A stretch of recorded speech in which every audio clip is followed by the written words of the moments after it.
안녕하세요. 곧 마흔을 앞두고 있는 여성이에요. 행복한 가정 속에서 살다 남편을 만나 결혼했어요. 제가 워낙 행복한 가정에서 자랐다고 생각하다 보니 결혼이란 걸 그저 아름답게만 생각을 했지만 남편과 결혼을 한 뒤 제 인생은 180도 달라졌습니다. 저에겐 혹독한 시집살이만이 기다리고 있었거든요. 가정 형편이 여유롭지 못한 제가 마음에 들지 않는 시어머니였고 그런 저를 매일 구박했어요. 남편이 저에게 많이 미안해했지만 시댁과 손절하지 않는 이상 나아지지 않았죠. 사실상 남편은 미안해만 하였고 딱히 고부 갈등에 대해 해결해주지 못하였는데 그러다 보니 매일이 치열한 삶이었어요. 남들은 며느리가 보석 세트에 모피코트에 가정까지 싹 다 바꿔줬다는데 난 어떻게 하나 있는 며느리라곤 이런 며느리밖에 없는 거야? 너 내가 착한 시어머니니까 받아들인 거지? 안 그랬음 얄짤없어. 내가 진짜 100번 양보해서 결혼 허락한 거야. 그러니 올케가 잘해야지. 우리 엄마가 얼마나 며느리 잘 보는 걸 소원으로 생각했는데 하필 재석이가 이런 애를? 이런 애라뇨. 말씀이 너무 심하신 거 아니에요? 여유롭지 못하지만 그래도 좋은 대학 나오고 좋은 회사 다녀요. 제가 어디가 어떻다고 어머님이랑 형님은 매번 이런 식으로 말씀하시는 거예요? 막말로 재석 씨랑 저 그렇게 차이 나는 집안 아니잖아요. 뭐? 어쩌고 저째? 집안 형편은 그렇다 치고 네 엄마 아파서 골골대는 거 유전 아니냐? 우리 재석이가 나중에 늙음하게 너 병시중 들까봐 내가 걱정이야. 너네 아빠도 니네 엄마 병시중 하느라 회사도 안 다니고 그러고 있다며. 요새는 환갑 넘어도 자식들한테 민폐 끼치지 않으려고 그렇게 열심히 일한다던데. 내가 우리 재석이 미래가 안 봐도 훤해서 걱정이야. 건강은 다 유전이라고.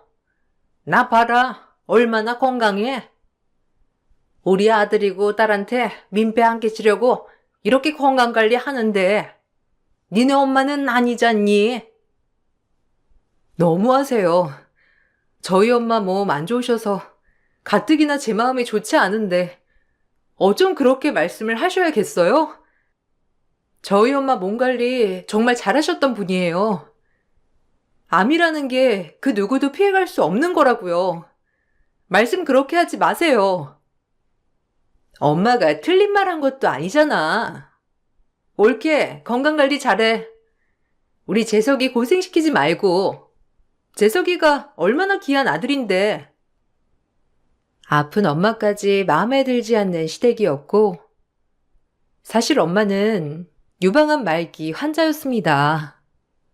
그러기 때문에 빨리 결혼한 것도 있었는데 늘 마음의 준비를 해야 하는 저였기 때문에 하루라도 빨리 제가 결혼을 하는 모습을 엄마에게 보여드리고 싶었죠.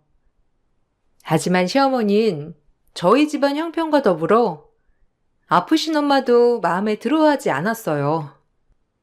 참 속상했지만 저도 결혼이 처음이다 보니 하나하나 따지고 들어가지 못했고 그저 지금 남편과의 결혼 생활과 더불어 엄마의 몸이 낫기만을 바라고 또 바랬죠. 엄마가 몸이 이래서 너 이바지 음식도 제대로 못 해주고 너무 미안해. 시어머니가 이런 걸로 화내시거나 그러진 않으셔? 상견례 때 보니까 보통 아니시던데. 내 몸만 성하면 너 기 안 눌리게 다 해주고 싶었는데 진짜 미안하다. 면목이 없어. 엄마가 무슨 잘못이야. 엄마는 이런 거 신경 쓰지 말고 엄마 건강관리나 해. 그게 나한테 최고의 선물이야. 알겠지? 그래도 엄마가 돼가지고 너한테 짐만 되는 것 같아서 그러니까 그렇지. 내 몸이 얼른 낫거나 빨리 저 세상 가야 하는데. 그런 말 마. 당신이 얘 앞에서 그런 소리 하면 얘가 마음이 어떻겠어? 얼른 이겨내고 일어날 생각을 해야지. 그런 나약한 소리 마. 그래도 이번 하감제는 더 센 걸로 투여했다고 하니까 기다려 봐야지. 차츰 좋아질 거야. 현대 기술이 얼마나 좋은데. 엄마는 몸이 아파 저의 결혼 준비를 제대로 해주지 못한 것에 대해 두고두고 후회를 하시면서 눈물을 흘렸고, 그런 모습을 보는 전 마음이 찢어졌어요. 그래도 최대한 티내지 않고 엄마에게 씩씩한 모습만 보여주려 노력했습니다. 그런 날들이 반복되고 있을 무렵 신우이는 저희가 결혼을 하고 한참 뒤 본인도 결혼을 하겠다며 남편 될 사람을 소개해줬고, 직업이 세무사인 예비신랑에게 시어머니는 홀딱 반하고 말았어요. 다 같이 밥을 먹는 자리에서 저를 참 많이도 구박하더군요. 처음 보는 아주버님에게 참 부끄럽고 화도 났고, 내가 왜 시어머니에게 이런 취급을 당해야 하는지 정말 억울했어요. 아이고, 우리 사위, 이것도 먹어보고 저것도 먹어봐. 어쩜 이렇게 먹는 것도 복스러운지. 마음에 안 드는 구석이 없어. 아, 감사합니다, 장모님. 예지씨가 장모님 닮아 요리를 이렇게 잘하나 봐요. 너무 맛있는데요. 결혼하면 걱정 없겠어요. 어머, 자기는? 우리 엄마 요리 잘하는 걸 내가 물려받아서 엄청 맛있을 거야. 결혼하면 굶을 걱정은 안 해도 돼. 우리 사이는 어쩜 이렇게 말도 예쁘게 해? 얘, 너 뭐하니? 이거 좀 더 펴와라. 우리 사이가 이렇게 잘 먹잖니. 아유, 아니에요. 제가 갖다 먹으면 되는걸요. 앉아 계세요. 아까부터 계속 서 계시면서 드시지도 못했는데 제가 할게요. 아, 네, 아니에요. 편하게 드세요. 그래도 집에 온 손님인데 드시고 가야죠. 입맛에 맞으신다니 정말 다행이에요. 아니야, 이런 건 제가 해도 돼. 사위가 백년 손님인데 편히 앉아 있어. 야, 너 얼른 잡채 더 안 퍼와? 빨리빨리 나르라고. 어디서 말질이야? 너 반찬 떨어지는 족족 얼른 채워 넣어라. 꼭 이런 걸 말을 해야겠어? 우리 사이는 그냥 먹기나 해. 아, 근데 어떻게 그러나요? 전 괜찮으니까 너무 그렇게 몰아세우지 마세요. 제가 알아서 먹을게요. 역시 내 예비신랑 어쩜 이렇게 배려가 넘치는지. 엄마, 내가 뭘 했어? 아주 신랑감으론 최고라고 했지? 내가 보는 눈이 이래. 아유, 그러게. 우리 사이가 그렇다면 내가 이해해야지 뭐. 마음도 곱고 말도 예쁘게 하고 아주 최고의 신랑감이다. 신우이의 예비 남편 앞에서 저렇게 저를 종부리듯 부리는 시어머니가 얄밉고 미웠지만, 처음 결혼하겠다고 인사 온 자리니 혹시 몰라 꾹꾹 참았습니다. 요리도 다 제가 한 거였지만 시어머니와 시누이는 고맙다고 말 한마디를 하지 않더라고요. 그리고 전 시누이의 예비 남편이 돌아가고 나서야 시어머니와 시누이에게 섭섭하다고 불만을 표시했고, 돌아오는 건 막말이었죠. 어머님, 너무하신 거 아니에요? 그래도 형님 남편 될 사람 처음 인사 오는 자리인데 절 그렇게 무시해야겠어요? 뭐? 너 지금 나한테 쌍심시켜고 대드는 거냐? 네 엄마가 널 그렇게 가르치디? 너랑 우리 사이랑 차원이 같은 줄 알아? 우리 사이네 집안이 어떤 집안인지 아냐고. 당연히 귀한 몸이 밥 먹으러 왔으면 너 같은 애가 시중 드는 건 당연한 거지. 내가 뭘 그렇게 너무하다고 따졌대? 그러니까 네가 미움을 받는 거야. 주제 파악 못하고 그렇게 설쳐대는데 나한테 욕 안 먹고 배겨? 난 또 뭐라고? 그렇게 심각하게 따지나 했더니 고작 그거 심부름 몇 번 한 거 가지고 그러는 거야? 옳게도 웃긴다. 신우이 남편 인사 오는 자리에 그 정도도 못 해줘? 나 같으면 먼저 대접했을 거야. 근데 그걸 꼭 생색 내야겠어? 하여튼 인간성은. 심부름이요? 진짜 파출부한테도 이렇게는 안 돼요. 절 그렇게 막 부려놓고 미안하다고 말씀하시진 못할 망정. 지금 저한테 따진다고 뭐라고 하시는 거예요? 진짜 너무하네요. 그 집안이 어떤 집안일 줄 모르겠지만 어머님 진짜 속물이세요. 아이고, 내가 살다 며느리한테 속물 소리나 듣고 어디서 이런 배워먹지 못한 애가 들어와서 내 속을 후벼 파네. 신우이의 예비신랑네 집안은 옛날부터 대대로 내려오는 의사 집안인데 아주 명의라고 소문이 자자해 정재기 사람들이 줄줄이 인정하는 최고의 집안이라고 했어요. 그런 집안을 사돈으로 맺게 된 어머님은 그저 신이 나서 입이 귀에 걸리셨고 상대적으로 평범하기 짝이 없는 저와 참 많이도 비교하셨어요. 매번 당하는 무시였지만 새 식구 앞에서 당하려니 자존심이 많이 상했고 상대적으로 실드 쳐주지 않는 남편에게도 너무 실망스러웠습니다. 정말 제 편은 아무도 없더라고요. 아주버님 되실 분 오셔서 식사하는데 어머님 나 무시하는 거 봤지? 당신은 어쩜 그렇게 한마디를 안 거들어? 너무한다. 엄마 그러는 거 원데이 투데이냐? 아 그냥 걸려 들어.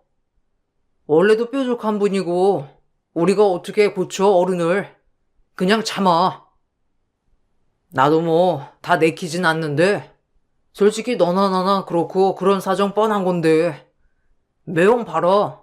얼마나 빵빵해. 엄마 눈 돌아갈 만하지. 그저 그런 집안에서 살면 이렇게 무시당해도 된다는 거야? 당신 진짜 웃긴다. 나 어머님보다 당신한테 더 실망했어. 솔직히 매형이 넘사벽이긴 하잖아. 그냥 그러려니 해라. 나 좀 긁지 마. 피곤해. 엄마랑 네 사이에서 어쩌라는 거야. 나한테 자꾸 그러면 나도 힘들어. 그냥 네가 이런 부분은 좀 이해하고 넘어가 줄 수 있는 거잖아. 제발 나 좀 긁지 마. 오히려 피곤하다고 하는 남편을 보니 참 실망스러웠지만 저조차 마음에 여유가 없다 보니 그냥 넘겨버렸어요. 말해봤자 달라지지 않는 현실이라고 생각했거든요. 신우이가 결혼 준비에 박차를 가하고 있을 무렵 저희 엄마는 암투병으로 참 많이도 힘들어 하셨고 그런 엄마를 보는 아빠조차도 너무 힘들어 하시니 제 마음이 좋지 않아 일이 손에 잡히지 않았어요. 마음의 준비를 하셔야 할 것 같아요. 지금부터라도 행복한 기억 많이 만들어 주시는 게 오히려 좋을 것 같습니다. 네, 감사합니다. 그래도 저희 엄마 치료할 때 옆에서 응원도 많이 해주시고 애써주셔서 감사해요. 좋은 추억 만들게요. 마음의 준비를 하라는 의사의 말에 참 많이도 서글펐지만 지금이라도 엄마와 추억을 많이 만들어야겠다고 생각했고 전 아빠 엄마와 함께 여행을 계획했어요. 바쁘다고 좋은 곳 한번 못 모시고 간 게 너무 후회스러워서 효도 여행으로 준비했습니다. 하지만 여행은 하필 신우이의 상견례 날짜와 겹치게 되었고 시어머니는 저보고 여행을 취소하라고 압박을 하셨어요. 여행 취소해. 지금 네 엄마가 중요하니? 결혼을 했으면 이직 가풍을 따라야지. 어떻게 신우이 상견례 자리에 못 가고 지금 니네 가족 여행 간다는 게 말이 되냐? 내가 어디서도 들어보질 못했어. 이런 며느리. 어떻게 출가해이니 분간을 못해? 어머님, 섭섭하신 거 알지만 저희 엄마 살 날도 얼마 안 남았는데 꼭 좋은 여행 모시고 가고 싶어서 그래요. 하루라도 빨리요. 그러니까 곧 갈 사람인데 뭘 그렇게 공을 들이냐 이 말이야. 나랑 네 남편, 네 신우 이렇게 세 명이 나가면 어떻겠어? 그 집에서 뭐라고 생각하겠냐고. 우리 재석이 결혼한 거 뻔히 알 텐데 그렇다고 나랑 네 신우만 나갈 수 있어? 당장 취소해. 죄송해요. 그래도 사정 말씀드리면 이해해주지 않으실까요? 저 이번 여행 못 가면 정말 두고두고 후회할 것 같아서 그래요. 결국 전 여행을 갔어요. 제 엄마가 너무 소중했기 때문에 전 상견례 자리를 나갈 수 없었고, 제가 상견례 자리에 나가지 못하자 시어머니의 미움은 더욱더 극에 달해져만 갔습니다. 그래도 친정엄마와 좋은 추억을 많이 만든 것 같아 한편으론 안도했지만, 여행에서 돌아오고 나서부터 저의 스트레스는 시작이 되었죠. 각오를 못한 건 아니었지만 정말 힘든 날들이었어요. 배워먹지 못한 것? 어떻게 신우이 상견례 자리를 마다하고 여행을 가? 내가 아주 낯뜨거워서. 그 집안이 어떤 집안인데? 어쩔 수 없다고 말씀드렸잖아요. 전 후회 안 해요. 제 엄마가 제일 소중한데 살 날 얼마 안 남은 엄마를 챙겨야 하는 거 아닌가요? 형님도 저랑 입장 바꿔 생각해 보세요. 어머님이 그렇게 아프시다면 다른 일 제쳐두고 어머님 먼저 챙기시지 않겠어요? 말 잘한다. 우리 엄마는 건강관리 잘하잖아. 누가 건강관리 못하래? 올케 어머니, 지금 피해를 몇 명한테 주는 거야? 뭐라고요? 피해라고 했어요, 지금? 진짜 절대 못 잊어, 이 말. 어떻게 엄마 아픈 것도 억장이 무너지는데 아픈 사람이 남들한테 피해를 준다고 해요? 그리고 뭐가 그렇게 대단한 자리라고 지금 피해를 준다 만다예요? 진짜 막말하네. 상종 못할 인간들이라고 생각했고, 저 또한 더 이기적으로 저희 엄마를 챙겨야겠다고 다짐했어요. 그 일이 있고 나서 한 달 뒤 신우의 결혼식이 다가오고 있었고, 정확히 신우의 결혼식 3일 전 저희 엄마는 병마와 싸우다 돌아가셨죠.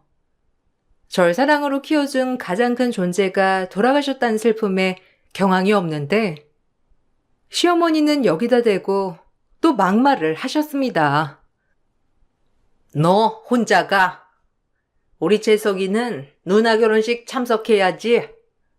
어디 재수없게 상가집 갔다가 결혼식을 오니?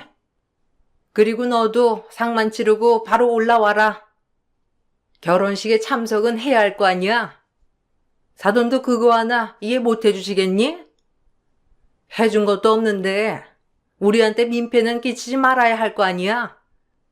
내가 상 치르지 말란 말은 안 할게. 상주도 너 하나인데 발인까지 가는 건 좀 그렇잖니? 무슨 헛소리를 그렇게 신박하게 하신지 모르겠네요. 저 지금 눈에 뵈는 게 없거든요. 말이 되는 소리를 하세요. 말도 안 되는 소리를 듣고 싶지 않아 집을 뛰쳐나왔고, 엄마의 장례를 치렀어요. 한평생 고생만 하다 돌아가신 것 같아 참 죄스러운 마음도 들었고, 엄마를 마지막으로 보내드리는 게 너무 힘들었어요. 그리고 남편은 시어머니의 성화에 못 이겨 장례 첫날에만 얼굴을 들이밀고 결국 둘째 날엔 장례에 참석하지 않았어요. 신우이 새 출발하는 길, 재수가 없다고 시어머니께서 절대 가지 못하게 하였고, 엄마를 떠나보낸 이 마음도 힘이 들었지만 시어머니는 그렇다 치고 남편에게 너무 실망스러워서 마음이 더욱더 힘들었어요. 그리고 전 장례를 치르면서 여러 가지 복잡한 심정을 가지고 남편을 조금이라도 이해해 보려고 노력했어요. 엄마가 그렇게 가지 말라는데 그럼 어쩌냐? 나까지 안 가면 네가 더 눈밖에 날 건데. 나라도 엄마 말 들어야지. 그리고 하나뿐인 누나 결혼식이기도 하고. 아, 진짜 나도 중간에서 힘들어. 너 슬픈 마음 모르는 건 아니지만 이해해줘. 엄마 옛날 분이잖아. 원래도 말이 안 통하시는 분이니까 내가 뭐 할 말은 없다만 당신까지 어머님의 논리에 순응하는 게 더 충격적이네. 장모가 돌아가셨어. 당신 장모가. 내가 상주인데 어떻게 사이되는 사람이 참석을 안 해? 내가 왜 결혼을 했는지 모르겠다. 내가 날짜가 이렇게 겹칠 줄 알았냐? 아, 그러니까 장모님은 좀 좋은 날 돌아가시지. 이게 뭐야? 아우, 나도 답답해. 어이없고 슬펐지만 솔직히 남편과 입씨름할 여유도 없었고 심적으로 너무 지치고 마음이 많이 아픈 날이었거든요. 신우이 혼잣날이 밝았고 전 마음은 참 찝찝하고 안타까웠지만 엄마 발인식에 꼭 참석해야만 했습니다. 한참을 발인식이 진행되었고 결국 엄마의 마지막 가는 길까지 평안하게 보내드렸는데 화정터를 나서는 제 앞에 시모가 나타났어요. 결국엔 네가 내 망신을 톡톡히 시켰지. 너 같은 거한테 내가 말로 한 게 잘못이지 아주. 시엄마 무서운 걸 보여줘야 해. 어머, 이게 무슨 짓이에요? 이 아줌마가 노망이 났나? 아, 그만 못해요? 정말 너무하신 거 아니에요? 이건 나요. 신우이 혼잣날 울엄마 발인식에 갔다며 화장터에서 내려오는 저를 보고 시어머니는 보자마자 제 상복을 마구마구 찢었습니다. 주변에 있던 사람들은 죄다 입을 다물지 못하였고 제 아빠도 그런 모습을 보시곤 정말 충격을 받으셨어요. 하나뿐인 딸이 그런 취급을 받을 거라곤 상상도 하지 못하셨으니까요. 그리고 그 순간 누군가 내게 성큼성큼 다가와 모두가 들썩일 정도의 명함을 건넸습니다. 그 말을 듣고 저와 시어머니 역시 경악을 금치 못했고 전 정말 믿을 수가 없는 지경에 이르렀어요. 고인은 친모가 아닙니다. 한지숙 씨. 언젠가 지금 키워준 엄마, 내 친구가 나중에 이런 일이 있을 것 같다고 나한테 부탁하더라고요. 근데 지금이 적기인 것 같아 이렇게 나서서 얘기해요. 내 친구는 지숙 씨 친엄마가 아니에요. 친구가 전해준 이 명함 연락 한번 해봐요. 지숙 씨의 생모일 거니까. 지금 아니면 나도 말을 못할 것 같아서 이렇게 갑작스럽게 얘기하네요. 뭐야? 그럼 친엄마도 아니었으면서 그렇게 민폐를 끼쳤다는 거야? 아, 너 그럼 혈통이 어떻게 되는 거냐? 네? 이게 다 무슨 소리인지. 아빠, 이게 다 무슨 소리야? 이 아주머니 말이 사실이야? 그럼 아빠는? 아니, 내 부모가 누군데? 천천히 정리가 되면 얘기하려고 했는데 네 엄마가 가는 길에 그래도 너한테 꼭 알려주라고 했거든. 친구한테도 전달해줬을 줄이야. 그만큼 엄마 없는 네가 가여워서 이쪽 저쪽 부탁했나 보구나. 사실 네 친엄마는 따로 있단다. 엄마가 돌아가신과 동시에 저에겐 큰 혼란이 찾아왔습니다. 친엄마가 따로 있다니 시어머니도 이게 어떻게 된 일이냐며 놀라던 와중 엄마 친구분이라고 하시는 분이 건네준 명함을 자세히 들여다보았어요. 그리고 그 명함을 본 시어머니는 얼굴이 사색이 되더라고요. 저 역시도 명함을 보고 크게 놀랐던 건 마찬가지였고, 믿기지 않는 순간순간이었어요. 아니, 이 명함 속 사람이 너네 친엄마라고? 아니, 어떻게 그런 일이 있을 수 있어? 이건 말도 안 되는 일이지. 아니, 그럴 리가 없잖아. 내 눈으로 보기 전까지 절대 못 믿는다. 뭔가 착오가 있겠지. 그럴 리 없잖아. 말도 안 돼. 이게 가능하다고? 시어머니가 놀란 이유가 있었죠. 그리고 전 그 명함 속 핸드폰 번호로 전화를 걸었고, 제 목소리를 듣자마자 저희 친엄마라는 분은 제가 있는 곳까지 달려와 주었습니다. 그리고 친엄마의 모습을 보곤 시어머니는 또다시 땅바닥에 주저앉아 버렸고요. 미안하다. 미안해. 진작 내가 널 찾았어야 했는데 너한테 혼란만 줄 것 같았어. 네 연락만 기다렸다. 네 엄마한테 내가 명함을 주면서 꼭 알려주라고. 네가 마음의 준비가 되면 언젠가 한번 만나고 싶다고 했었는데 그게 오늘이었구나. 아니, 사돈? 아니, 이게 어떻게 된 일이에요? 아유, 그럼 사돈의 딸이 우리 며느리란 거예요? 그럼 내 사이랑 남매라고? 어머나.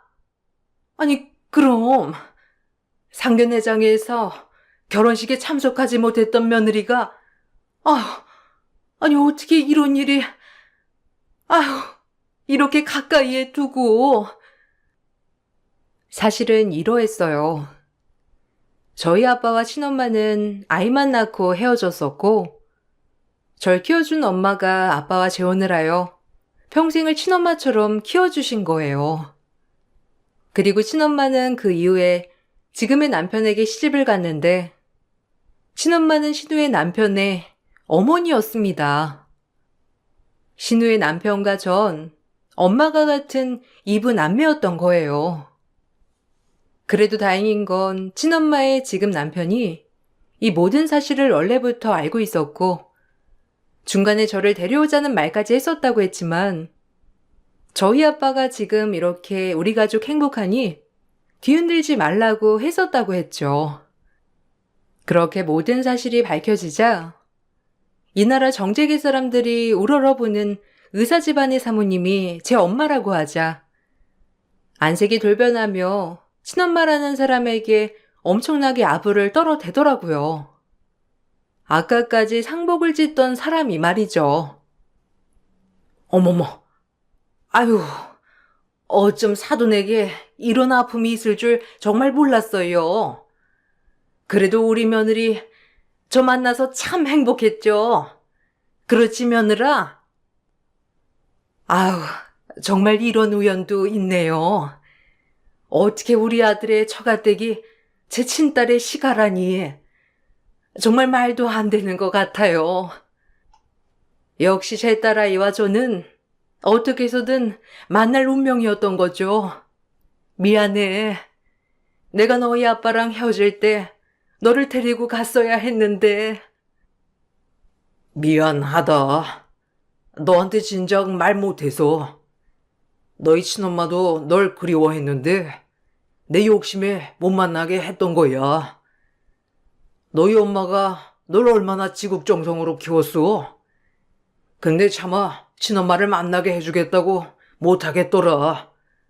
날 이해해. 그리고 용서하고. 우리 엄마를 한 번도 친엄마 아니라고 생각해 본 적도 없는데 어쩜 그렇게 절 사랑으로 키워주셨을까요? 몸둘 바를 모르겠네요. 내가 더 고마워해야지. 이렇게 예쁘게 키워줬으니. 그나저나 어떻게 이렇게 만나? 너네 시어머니가 내 사돈일 줄이야. 그건 모르죠?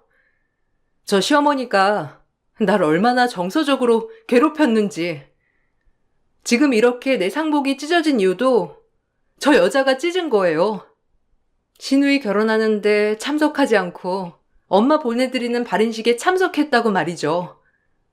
제가 이러고 살았네요. 심지어 남편마저도 시엄마 앞 치마폭에 휘둘려 장모님 가시는 길 배웅도 안 하고 이게 당연한 줄 알고 있더랬죠. 어머머, 너 무슨 말을 그렇게 하니? 그리고 그건 돌부리에 걸려서 찢어진 거지. 내가 무슨 옷을 찢었다고 그래. 그런 상식 없는 사람이 어디 있다고. 너 니네 엄마 돌아가시더니 무슨 머리가 어떻게 된 거 아니냐? 내가 너한테 얼마나 잘해줬는데. 사돈, 다 흘려 들으세요. 어디 제가 지금 제정신이겠어요? 예, 아무리 그래도 나 모함하지 마라. 내가 너한테 어떻게 했는데? 시어머니의 거짓말이 끝나자마자 전 시어머니의 뺨을 날렸습니다. 한참이나 어린 사람이 우더른에게 그러면 안 되는 걸 알았지만 그래도 저 뻔뻔한 태도가 용서되지 않았고 저에게 뺨을 맞고 나가 떨어진 시어머니가 불쌍해 보이긴커녕 용서가 되지 않았어요. 눌린 입에 그 새치여 내가 어떻게 해줄까? 당신이 나한테 했던 행동들 감히 용서될 것 같아요? 엄마 장례식이 당신 딸 결혼식이랑 겹치니 재수없다고 아들 보고 참석하지 말라고 하고 나보고 결혼식이나 참석하라고? 그게 인간이 할 소리야? 뭐라고? 그걸 말이라고? 아니 사돈, 아니지. 이보세요. 지금 얘가 무슨 소리를 하는 거예요? 당장 내 앞에서 해명해요. 내 눈앞에서 내 딸 상복 찢은 걸 내가 눈으로 똑똑히 봤는데 돌부리에 걸려 넘어졌다니. 안 봐도 훤하다. 당신 인성. 저 사돈, 그게 아니라 혹시라도 사돈 집안에 민폐 끼칠까봐 가족 보고 결혼식에 참석하라고 한 거예요. 혹시라도 오해하셨다면 오해 푸셔요. 저랑 말씀 나눠보시면 아시다시피 제가 워낙 고상하잖아요. 지금 우리 며느리가 너무 충격을 받아서 감정이 오락가락 하는 것 같은데 이럴 때일수록 사돈이 친엄마니 애를 컨트롤하고 마음을 보살펴 줘야죠. 헛소리 마요. 나를 그렇게 괴롭히고도 그런 소리가 나오다니. 돈이 무섭긴 하구나. 그렇게 날 업신여길 땐 언제고 이제 와서. 감히 우리 집안을 감쪽같이 속여? 며느리 대래가 아무것도 없고 이런 거 하나 없어도 아들이 좋다니까 난 웃으며 반겼지. 근데 감히 내 딸한테 그렇게 홀대해? 내가 가만히 있을 것 같아? 사람 물러봤어. 내 딸 건드린 것들 나 절대 용서 못해. 제 말이 끝나고 친엄마는 충격을 받았는지 더 이상 말이 없었고 대신에 행동으로 보여줬어요. 신우의 아들이 결혼을 하고 신혼여행에 가기도 전에 결혼을 파투 내버렸답니다. 다행히도 제 이부 동생은 정말 잘 자라 친엄마가 하는 얘기를 듣고 바로 파혼을 하였어요. 사실 저희 집에 인사 왔을 때도 제가 시어머니와 시누이에게 당하는 모습을 봤던 터라 모든 걸 이해했고 그것 때문에라도 결혼을 망설였다고 했습니다. 하지만 제가 이부 누나인 걸 알게 되고 결혼을 파투 내버린 거예요. 시어머니는 저에게 사과 대신 친엄마만 설득해달라고 했지만 저에게 굽신거리는 그 모습이 참 소름 끼치기도 하고 어이도 없었어요. 내 인생 망했어. 그런 남자 어디서 만나냐고. 집안 좋아, 인물 좋아, 직업 좋아. 엄마 때문이야 이게. 그러게 올케한테 왜 그랬어 왜? 나 이제 파혼까지 해서 누구 만나서 결혼해? 내 직업도 좋은 직업도 아닌데 어떻게 그만한 남자를 만나냐고. 심지어 나보다 어린 연하인데. 엄마 때문이야. 내 인생 진짜 망했어. 친구들한테 뭐라고 하냔 말이야. 당장 엄마가 옳게 설득해. 예, 제발 니네 엄마 좀 설득해라. 네 친엄마라며 네 말 한마디면 다 끝날 일인데 왜 이렇게 일을 크게 만들어? 너도 마찬가지면서 뭘 네 엄마 탓을 하니? 넌 파혼이지? 네 동생은 나랑 이혼이야. 아줌마 때문에 아줌마 자식들 파혼해 이혼해 난리 난 줄만 아셔요. 이게 다 아줌마 욕심으로 인해 자식들 앞길 망친 거니까 그리 알고 평생 후회해봐요 어디. 나한테 왜 그래? 내가 뭘 잘못했다고. 네가 엄마랑 손절하라면 할 거니까 이혼 얘기는 하지 마. 우리가 어떻게 이혼을 해? 네 엄마 치마폭에서 놀아나는 놈이랑 내가 어떻게 살아? 너 우리 엄마 마지막 가는 길 배웅이라도 했니? 꼴랑 첫째 날 얼굴 한번 비춘 게 다지. 아무리 니네 엄마가 그러지 말라고 했어도 네가 날 생각했다면 그러면 안 되는 거였어. 네가 자초한 거야. 알겠어. 미안해. 이렇게 미안하다고 할 테니까 좀 봐줘라. 내가 그래도 너한테 그동안 참 잘해줬잖아. 제발. 전 그리고 남편에게 이혼 소송을 걸었고 남편은 제 배경을 알고 절대 이혼을 해줄 수 없다고 했지만 소송으로 이혼이 진행되면서 그동안 제가 받아온 시댁 식구들에 대한 정서적 괴롭힘으로 인해 이혼은 성립되었어요. 그리고 남편과 시어머니에게 각자 위자료를 받을 수 있었고 깨끗하게 그 집안과 손절하였습니다. 제가 이미 성인이 된 이후라 친엄마를 찾고 나서도 같이 살거나 하진 않지만 그래도 친엄마와 종종 왕래를 하고 있어요. 너무 오래 떨어져 있어서 아직 어색하지만 돌아가신 엄마가 준 저의 선물 같은 존재예요. 이 세상에 이제 난 엄마가 없구나 싶었을 때 나타난 또 다른 엄마이기 때문이죠. 세상이 덩그러니 저 혼자 남겨질 걸 생각해 이렇게 엄마를 찾게 해준 엄마에게 쉬운 말로 표현할 수 없는 감정만이 남아있어요. 그동안 너한테 못해준 거 내가 다 해줄게. 하고 싶은 거 있으면 다 얘기해.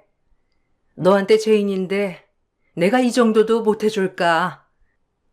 아니에요. 이렇게 옆에 있어주시는 것만으로도 넘치게 감사해요. 엄마 잃고 참 슬펐는데 또 다른 엄마가 생겨서 좋기도 하고요. 너희 엄마한테 내가 뭐라고 감사해야 할지. 널 이렇게 착하고 예쁘게 키워준 게 너무 고마워. 네 아빠한테도 말이야. 앞으로 정말 네가 가는 모든 길 내가 응원해 줄 테니까 마음껏 펼치며 살아. 엄만 이제나마 너한테 엄마 노릇 할 수 있어서 너무 기쁘다. 저 역시 이렇게 든든한 조력자가 한 명 더 생겼다는 사실에 너무 기뻐요. 아빠 또한 제가 이렇게 밝아진 모습을 본다면 아마 더 기뻐하실 거예요. 저도 그동안 못해드렸던 거 다 해드리면서 살게요. 이제 우리 헤어지지 말고 잘 살아봐요, 엄마. 전에 듣기론 남편도 저와 이혼하고 싶어 하지 않았기 때문에 시어머니 원망을 엄청 한다고 했고 술만 먹으면 시어머니 집에 가서 행패를 부린다고 하였죠. 하지만 아마 시댁에서 제가 힘들 때 본인만 제 편을 들어줬다면 전 이혼까진 안 했을 거예요. 아직도 본인 잘못이 뭔지 모르고 있다는 사실을 알게 되자 이혼하길 정말 잘했다고 생각이 들었고 시누이 또한 본인이 한 짓은 모르고 지엄마 탓만 한다고 하더라고요. 자식들이 쌍으로 엄마 탓만 하면서 원망을 쌓아가고 있다고 했어요. 정말 어리석고 또 어리석은 집구석이더라고요. 시어머니는 자식들에게 매일같이 원망을 들으며 눈치만 보며 살아간다고 주변 사람들에게 하소연하지만 주변 사람들조차 아무도 옹호해주지 않는다고 했어요. 참 늙음하게 몸 망신인지. 그래도 전 늦게나마 그 집에서 탈피할 수 있어서 얼마나 다행인지 몰라요. 또한 절 키워주신 우리 엄마에게 아직까지도 고마운 마음을 가지고 살고 있답니다. 그리고 아빠가 홀로 계셔서 아빠에게 더 잘하려고 해요. 다행히 친엄마 만나는 것에 대해 아빠도 참 긍정적이셔서 편하게 만나고 아빠도 챙기고 있답니다.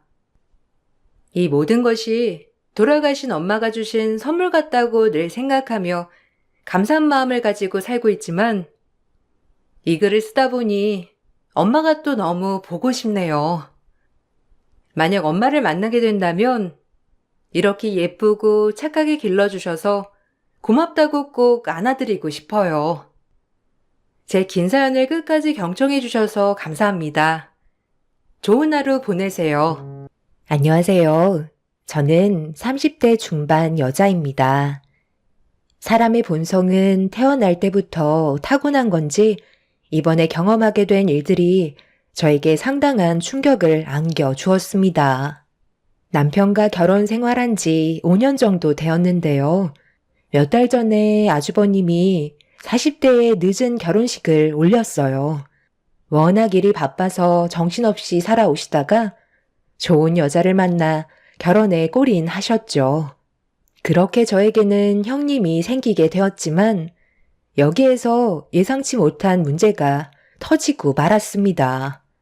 겉으론 온갖 착한 척은 다 하더니 저와 단둘이 있을 때마다 형님의 본성이 나오고 있었어요.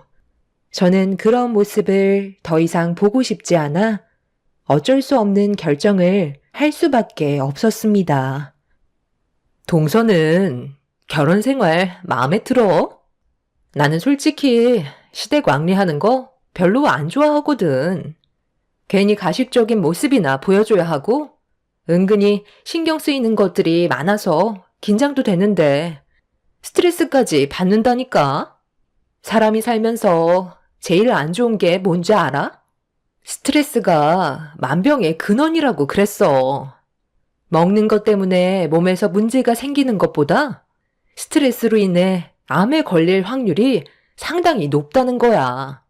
한 번만 사는 인생인데 최대한 오래 살면서 인생을 즐겨야 하는데 요즘 들어 그 일랑 결혼하고 나서 시댁에 자주 모임이 생기다 보니 신경이 너무 많이 쓰이네. 동서는 이런 결혼 생활 어떻게 버티면서 살아왔어? 정말 대단한 것 같아. 아, 그래요? 저는 크게 스트레스 받은 적이 없어서 잘 모르겠어요. 시부모님께서 저를 딸처럼 항상 잘 챙겨주시거든요. 어떻게 받아들이냐에 따라 상황이 달라지는 거 아닐까요? 저는 결혼 생활 5년 차인데도 시댁에 올 때면 항상 즐거운 일만 생기는걸요? 그렇다고 시부모님이 형님한테 못하는 건 아니잖아요. 제가 봤을 때 항상 저보다도 더 형님을 신경 써주시고 여러 가지로 잘 챙겨주시는 걸로 알고 있는데 형님은 아닌 것 같아요. 시부모님 마음도 따뜻하고 정말 좋으신 분들이세요. 유쾌하신 부분도 있고 편견 없이 대해주셔서 편할 때도 많아요. 아니, 동서는 사람이 왜 이렇게 재미가 없어? 내가 험담을 하는 게 아니라 이런 생활들이 힘들다는 거야. 여기에서 내 속마음 터놓을 사람이 동서 말고 누가 있어? 나는 결혼한 지 얼마 안 됐잖아. 그래서 여러 가지로 도움받을 수 있는 게 있을까 해서 따로 얘기 좀 하자고 했던 거지. 동서는 보기와 다르게 좀 꽉 막힌 성격을 가지고 있는 것 같네? 동서는 시댁 집안 식구들한테 꽉 잡혀 사는 것 같아. 어머님이 말 한마디 하면 깍듯하게 시키는 건 뭐든 다 하는 것 같은데 그런 것들이 계속해서 반복이 되면 나중엔 모든 걸 당연시하게 생각한다니까. 동서가 그런 생활을 계속해서 이어나가는 게 좋지 않다는 거야. 하고 싶은 말들은 확실하게 해야 함부로 대하지 않는 거라고. 어머님이 어려운 거 시키는 것도 아닌데 젊은 제가 움직이는 건 당연한 거죠. 무릎도 안 좋으셔서 잘 걷지 못하시는데 어머님이 시킨 걸 안 할 수는 없잖아요. 형님이 저에게 무슨 말씀을 원하시는지 대충 알 수 있을 것 같아요. 제가 같이 맞장구 치면서 시댁 험담해 주길 원하는 거죠? 형님 결혼한 지 이제 몇 달밖에 안 됐는데 벌써부터 사소한 거에 대해 불만을 가지시면 나중엔 어떡하려고 그래요. 최대한 좋게 생각하시는 게 정신 건강에도 좋은 거죠. 저도 처음 시집와서 적응 기간이 필요했었는데 시부모님 뵐수록 정말 따뜻한 분들이라는 걸 느낄 수 있었어요. 형님도 차차 적응되실 거예요. 좋게 생각하세요. 제가 서둘러 자리를 피하자 형님의 얼굴은 일그러진 상태로 저를 바라보고 있었어요. 계속해서 얘기해봤자 좋은 말은 나오지 않을 것 같아 자리를 피하게 되었던 거죠. 최대한 좋은 쪽으로 새 식구가 된 형님과의 좋은 관계를 유지하고 싶었는데 단둘이 있을 때면 어김없이 나오는 형님의 안 좋은 성격은 오히려 저에게 스트레스로 다가오고 있었어요. 하지만 성격을 고치지 못하시는 건지 아니면 제 말을 무시하는 건지 다시 한번 시댁에서 모임을 가진 적이 있었는데 즐겁게 식사를 끝내고 과일 준비를 위해 형님과 단둘이 주방에 있게 되는 상황이 만들어졌었어요. 그런데 형님은 어김없이 저에게 시댁 식구들의 험담을 늘어놓고 있었습니다. 끊임없이 자기가 생각하는 불만들을 늘어놓고 있는데 점점 지나치는 형님의 태도에 참고 참았던 화가 결국 터지고 말았었죠. 세상에. 동서는 음식이 입맛에 맞았어? 나는 이게 사람이 먹을 음식인가 싶더라고. 내 인생에 제일 최악의 음식이었어. 동서는 정말 대단해. 이런 걸 어떻게 5년이나 참고 살아왔던 거야? 나는 목에 탁 걸려서 넘어가지 않는데 아주 죽는 줄 알았다니까. 동서가 착하고 마음이 넓어서 모든 걸 이해하고 넘어가는 것 같은데 이런 건 확실하게 짚고 넘어가야 된다고. 나는 결혼한 지 몇 달밖에 안 돼서 대놓고 말을 못하지만 동서는 5년이나 됐으니까 이런 건 얘기 좀 할 수 있지 않아? 우리 집에는 식모가 있거든?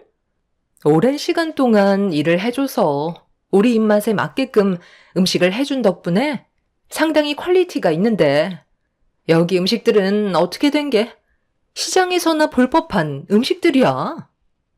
우리 집안보다 잘 살면서 돈을 아끼시려는 건지 음식이 너무 형편없어서 입맛만 버렸다니까.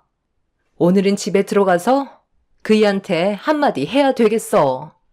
이런 식으로 형편없이 대접받는 거 정말 싫으니까 차라리 나가서 분위기 좋은 곳에서 외식을 하던지 그래야지. 이런 식으로는 도저히 못 살겠다. 어머, 저는 너무 맛있어서 정신없이 먹었는걸요? 형님, 저한테 무슨 대답을 원하세요? 제 입으로 어머님 음식 솜씨가 정말 형편없죠? 저도 5년 동안 어머님이 만들어주신 음식 모임이 있을 때마다 먹고는 있는데 아직까지 적응이 안 된다니까요? 이런 말을 원하시는 거예요? 저는 어머님이 해주신 음식이 입맛에 딱 맞고 정말 괜찮은데요? 저희 온다고 새벽같이 일어나셔서 음식 준비해 주신 거 형님도 모르는 건 아니잖아요. 차라리 그냥 형님이 어머님한테 가서 직접적으로 얘기를 하시던가요. 어머, 왜 화를 내고 그래? 나는 그냥 마음에 안 드는 것들 얘기한 것뿐인데 내가 원래 속으로 담아두는 성격이 아니라서 누군가한테 말을 해야 될 것 같고 여기에서 내 속마음 털어놓을 사람이 동서밖에 없는데 그 정도는 받아줄 수 있는 거 아니야? 이런 말도 못하면서 살 수는 없는 거잖아. 나도 내 감정 표현하는 거라고. 그러니까 저는 그런 안 좋은 말을 들으면 많이 불편해요.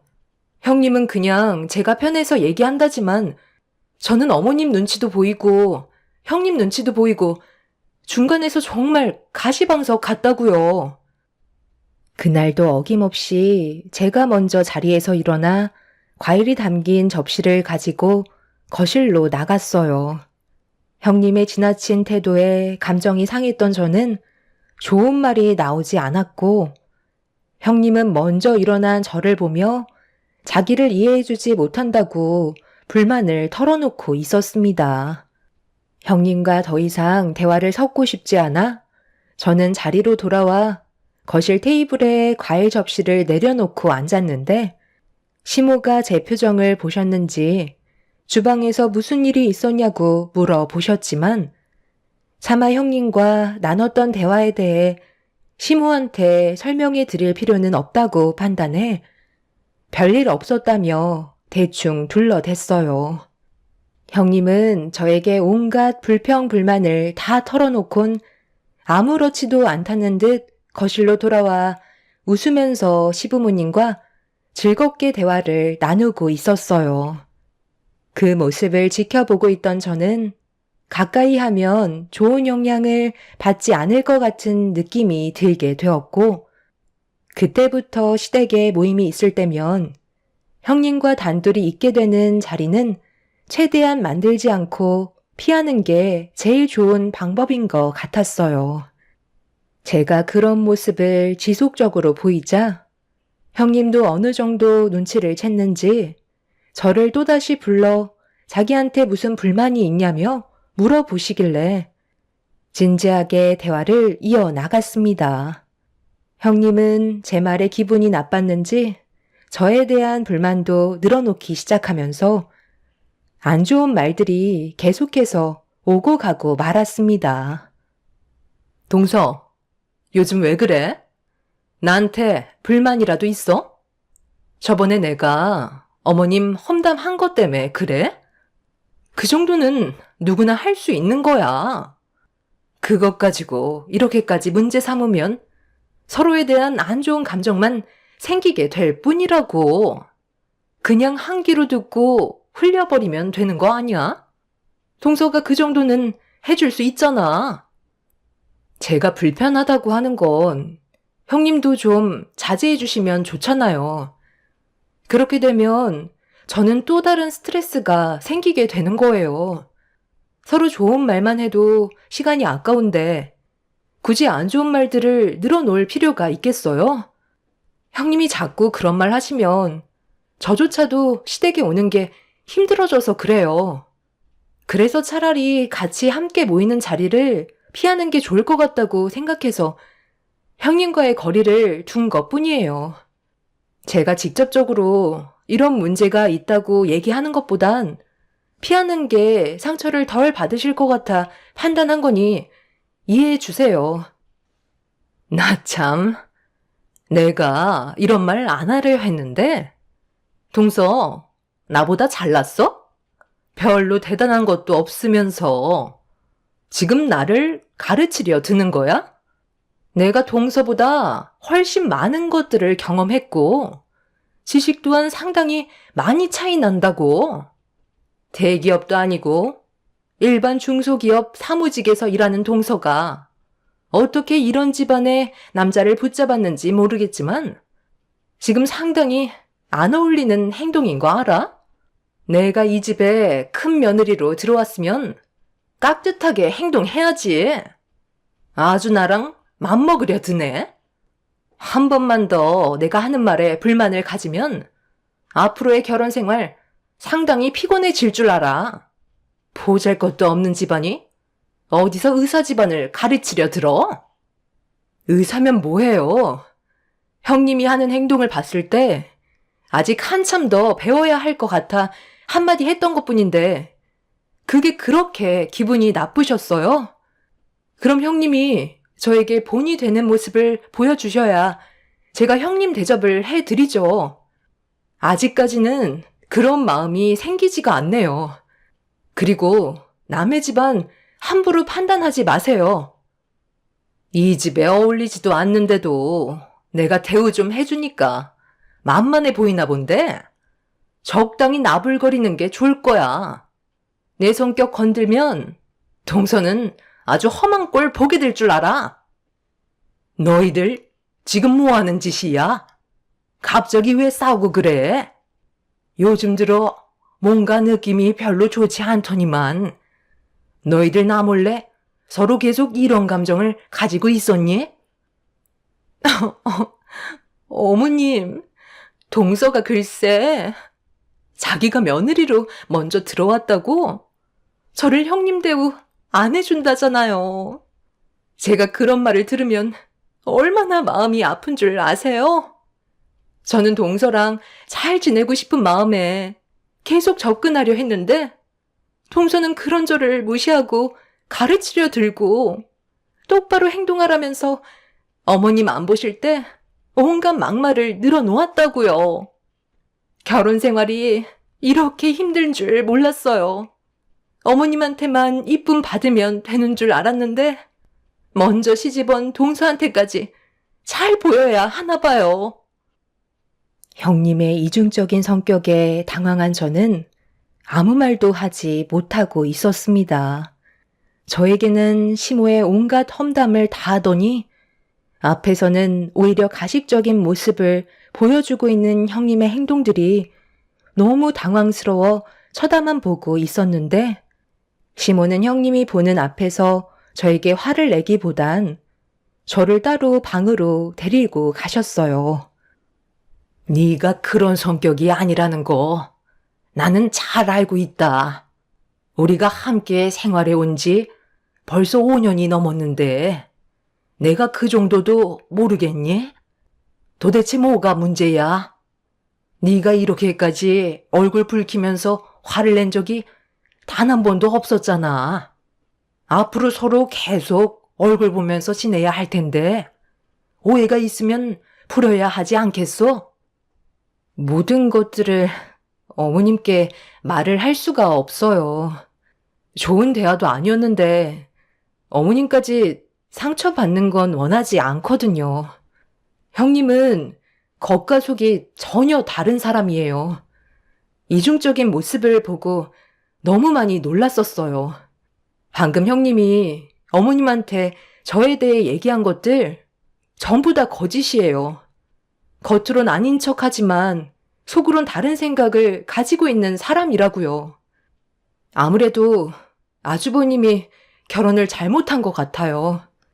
의사 집안이라고 해서 모든 사람들이 학식에 맞는 좋은 성격을 가지고 있는 건 아닌가 봐요. 제가 봤을 때 형님은 지금 진짜 성격을 최대한 많이 숨기고 있는 것 같아 보여요. 결혼한 지 얼마 되지 않았기 때문에 아무래도 그렇겠죠. 정말 큰 며느리가 방금 나한테 했던 말들이 전부 거짓이었다는 거야? 아니 세상에. 일단 좀 더 지켜보도록 하마. 정말 우리 집안에 문제를 일으킬 정도로 안 좋은 성격을 가지고 있다면 내 큰아들한테도 이 사실을 알려야 하지 않겠니? 만약 단둘이 있게 되는 시간이 주어진다면 최대한 많은 것들을 녹음해 두고 기회를 엿보는 게 좋을 것 같으니 무슨 일이 있을 때마다 나한테 전부 다 알려줘라. 잘못 들어온 돌을 빼내는 것도 내 역할이니 더 오랜 시간이 걸리기 전에 해결 방법을 찾는 게 좋을 것 같다. 내가 봤을 때 큰며느리는 삭삭하니 성격도 참 좋아 보이더구만. 그 뒤에 진짜 본성이 있었구나. 일단 한 번만 더 지켜보자. 시모는 제가 남을 함부로 대하는 사람이 아니라는 걸 잘 알고 계셨는지 따로 부르셔서 어떤 상황이었는지 물어보셨죠. 시모에게 형님이 저에게 했던 말들을 전부 다 털어놓고 싶었지만 시모가 상처를 받게 될까봐 최대한 침착하게 풀어나가면서 형님이 어떤 사람인지에 대해 설명드리게 되었어요. 그렇게 한참 동안 대화를 나눈 뒤에 거실로 나오자 형님은 기다렸다는 듯 시모에게 달려가 자기는 정말 억울하다면서 눈시울까지 붉어지는 모습을 보여주고 있었습니다. 그런 모습에 상당히 화가 났지만 제가 할 수 있는 건 최대한 참는 거였고 나중에 있을 기회를 놓치지 않으려 시모가 시키는 대로 침착하게 행동할 수밖에 없었습니다. 그날 이후 형님과 저는 한동안 함께 붙어 있는 시간을 만들지 않았고 서로 거리를 두면서 기본적인 관계만 유지하고 있었는데 어느 날 시모와 함께 병원에서 봉사활동을 하던 도중에 예상치 못한 상황이 발생이 되고 말았습니다. 최근 들어 시모도 그렇고 저도 일이 바빠 매달 한 번씩 하던 봉사를 2달 만에 처음으로 하게 되었는데 시모와 저는 항상 주방에서 일을 했었어요. 그리고 배식까지 담당했었죠. 그런데 많은 분들께서 환자를 위해 고생을 하시는 모습을 볼 때면 저도 정말 열심히 살아야겠다는 마음가짐을 하게 될 정도로 병원에서 많은 의료진 분들이 환자를 최선을 다해 돌봐주십니다. 그런데 제 앞에 형님이 떡하니 식판을 내밀면서 저와 눈이 마주쳤고 봉사활동을 하고 있는 모습을 보면서 썩은 미소로 저를 위아래로 훑어보더라고요. 형님은 저에게 할 말이 있다고 배식 끝날 때까지 기다리겠다면서 자리에 앉더니 저를 바라보며 의미심장한 미소를 띠고 있었어요. 별로 마주하고 싶지 않았지만 형님이 왜 이 병원에 있는지 저도 궁금했던 터라 배식이 끝난 뒤에 자리에 앉아 기다리고 있는 형님을 마주 보면서 저도 자리에 앉았습니다. 어머, 동서, 여긴 어쩐 일이야? 원래 직업이 이게 아닌 걸로 알고 있는데 설마 아르바이트라도 하는 거야? 하기엔 먹고 살려면 한창 젊을 때 하나라도 더 해야지. 뭔가 오해를 하시는 것 같은데요. 저는 오늘 여기 봉사활동하러 나온 거예요. 원래 매달 한 번씩 오는데 최근에 일이 바빠서 2달 만에 오는 거거든요. 형님은 원래 근무하는 곳이 이 병원이 아닌 걸로 알고 있는데 여긴 무슨 볼일 때문에 오신 거예요? 설마 이쪽으로 근무지를 옮기신 건 아니죠? 왜? 나는 이 병원에서 일을 하면 안 되는 거야? 나 오늘 면접 봤어. 다음 주부터 출근할 것 같아. 여기가 다른 병원보다 규모도 큰 편인데 거기에다가 월급까지 꽤 높은 편이라 암 전문의로서 제대로 대우를 받을 수 있을 것 같았거든. 그런데 동서는 삶이 참 한가로운 것 같아. 봉사활동할 정도로 여유가 있나 봐. 이럴 시간에 돈이라도 한 푼 더 벌어야 하지 않겠어? 요즘 누가 봉사활동해? 정말 쓸데없는 짓만 골라서 하는 동서 인생도 참 안타깝다. 동서는 봉사활동한다고 나온 거지? 그런데 그건 정말 잘못된 생각이야. 주방에서 일을 하고 있는 사람들은 월급 받으면서 일을 하고 있잖아. 그 사람들이 쉬면 되겠어? 놀 시간을 만들어주면 안 된다니까. 돈 주고 고용하는 사람 입장에선 놀고 있는 모습 보면 얼마나 화가 나겠냐고. 그러니 쓸데없이 남들 좋은 일 시키지 말고 차라리 우리 부모님 집에서 일을 하는 게 어때? 최근에 우리 식모가 건강 상태가 안 좋아졌거든. 그래서 그만두겠다고 하는데 너무 화가 나더라고. 지금까지 편하게 먹고 살게 해줬는데 벌 만큼 벌었다고 그만두려고 하길래 내가 한 소리 했거든. 그러니까 나한테 뭐라고 하는지 알아? 자기 좀 살려달래. 아들 결혼하는 건 보고 세상 떠나야 하지 않겠냐면서 갑자기 내 다리를 붙잡더라고. 그래서 무슨 이유 때문인지 물어보니까 뭐라고 하셨는지 알아? 정말 웃긴 게 췌장암 말기라더라. 내가 암 전문의 의사니까 고쳐줄 수 있는 거 아니냐고. 눈물 흘리면서 애원을 하는데 얼마나 꼴사납던지 그 자리에서 그냥 내쳐버렸어. 지금까지 잘 먹고 잘 살게 해줬으면 됐지. 이제는 병까지 고쳐 달랜다. 돈 있냐고 물어보니까 뭐라는 줄 알아?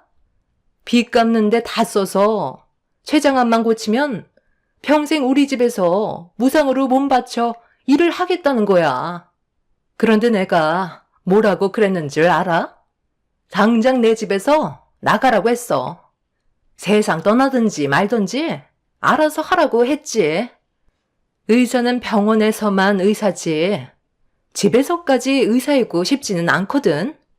살려달라고 오열을 하는데 그 식모가 우리 집에 20년을 있었는데 음식 하나는 정말 잘했지만 병 걸렸으니 뭐 어쩌겠어.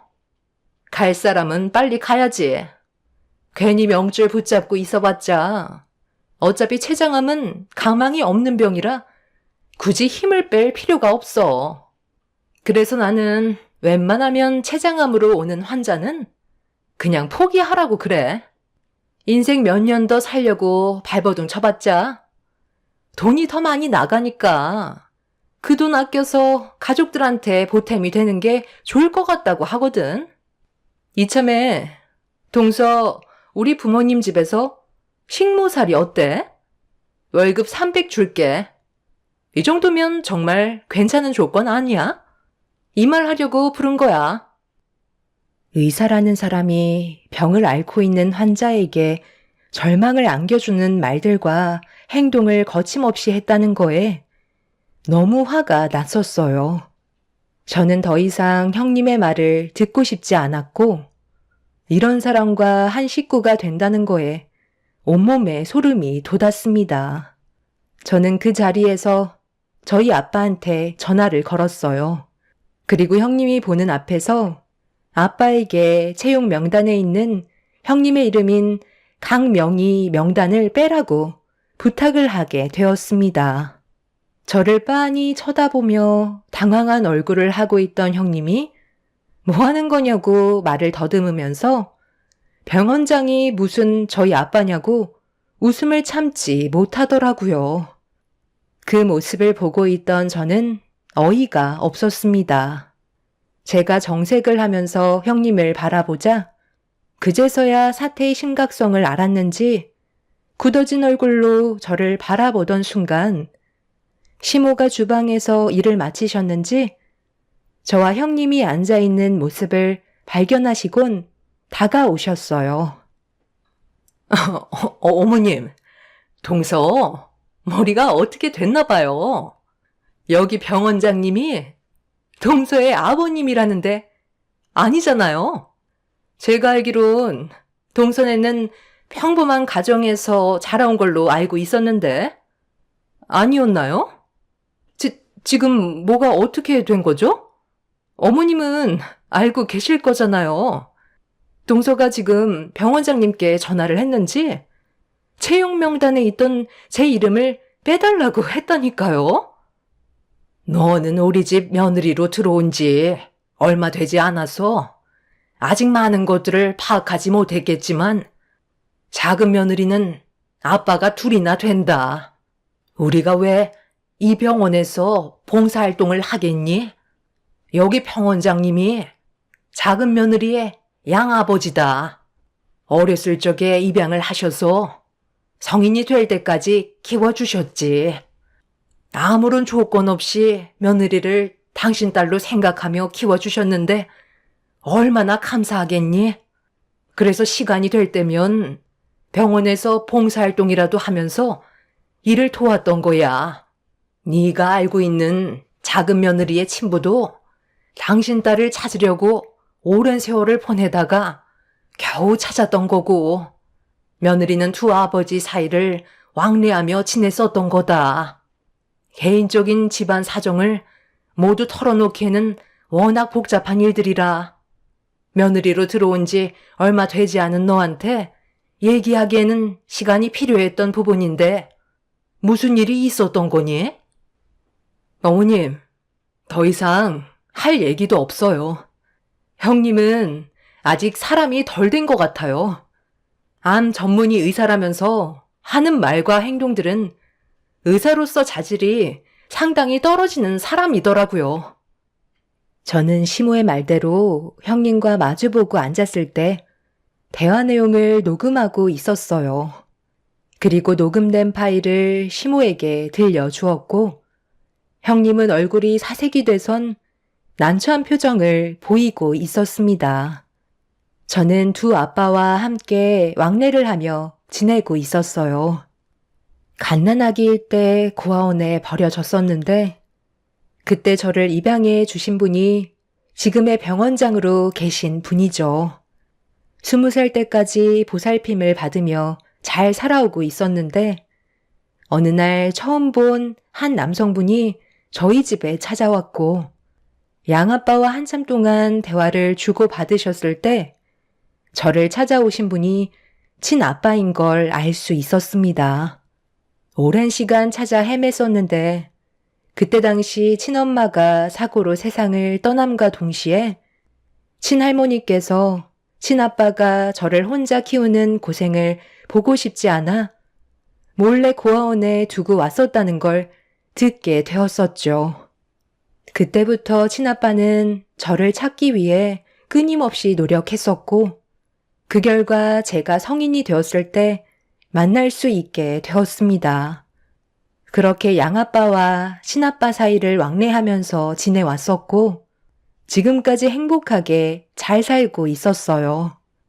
양아빠는 워낙 일이 바쁘셔서 얼굴 한번 뵙는 것도 쉽지 않았었죠.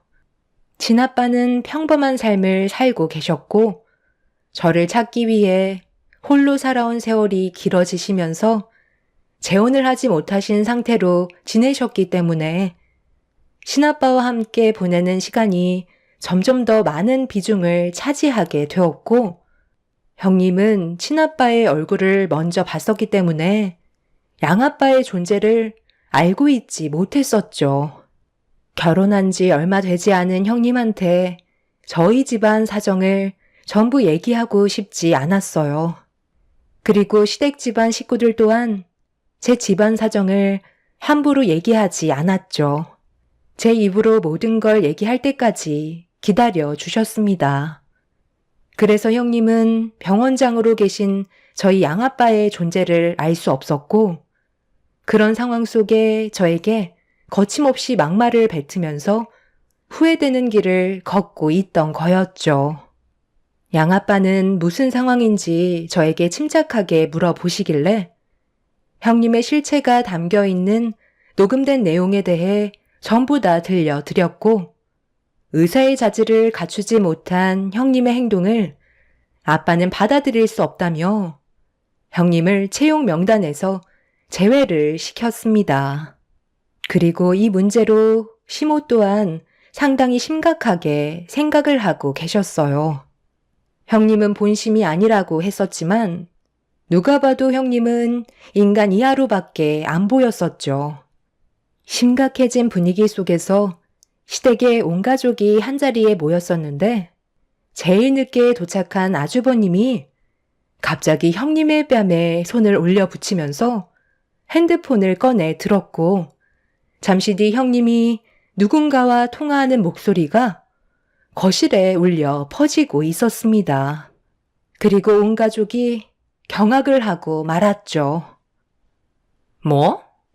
어머님이나 아버님이 암에 걸리면? 무슨 말을 더 해주겠어. 그냥 가망 없습니다가 최고지. 쓸데없이 고치려고 들쑤셔봤자 좋아지기는커녕 오히려 힘만 빠진다니까. 내가 암 전문의 의사인데 내 말을 믿지 누구 말을 믿겠어? 어느 정도 신용은 하겠지만 살리겠다고 모든 걸 쏟아붓지는 않겠다는 거야. 너도 알지? 내가 시댁에 가는 걸 얼마나 싫어하냐?